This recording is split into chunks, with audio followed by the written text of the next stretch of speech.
સુરત શહેર પોલીસની એક અત્યંત પ્રશંસનીય અને સરાહનીય કામગીરી સામે આવી છે, જ્યાં ખાખી વર્દીધારીઓએ દેવદૂત બનીને એક યુવકને મોતના મોંમાંથી બહાર કાઢી નવજીવન આપ્યું છે. ઘટના લસકાણા વિસ્તારમાં આવેલા ખોલવડ ગામના એક એપાર્ટમેન્ટમાં બની હતી. અહીં એક 22 વર્ષીય યુવક કોઈ કારણસર માનસિક રીતે સંપૂર્ણ તૂટી ગયો હતો. ભારે હતાશામાં આવીને તેણે આપઘાત કરવાનો ગંભીર નિર્ણય લીધો અને પોતાના ઘરનો દરવાજો અંદરથી મજબૂત રીતે બંધ કરીને ઝેરી દવા ગટગટાવી લીધી હતી.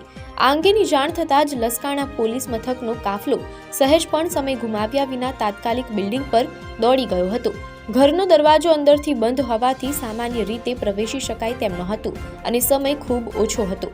આ કટોકટીની પળોમાં પોલીસે અદમ્ય સાહસ દાખવ્યું હતું. પોલીસના જવાનો 7મા માળે આવેલા પડોશીના ઘરની બાલ્કનીમાં ગયા અને ત્યાંથી જોખમી રીતે જીવના જોખમે યુવકના ઘરની બાલ્કનીમાં પ્રવેશ્યા હતા.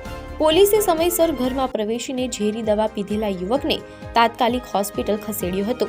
લસકાણા પોલીસની આ વીરતા અને તત્પરતાને કારણે આજે એક નિર્દોષ યુવકનો જીવ બચી ગયો છે, જેને લઈને સ્થાનિક લોકો પોલીસની કામગીરીને બિરદાવી રહ્યા છે.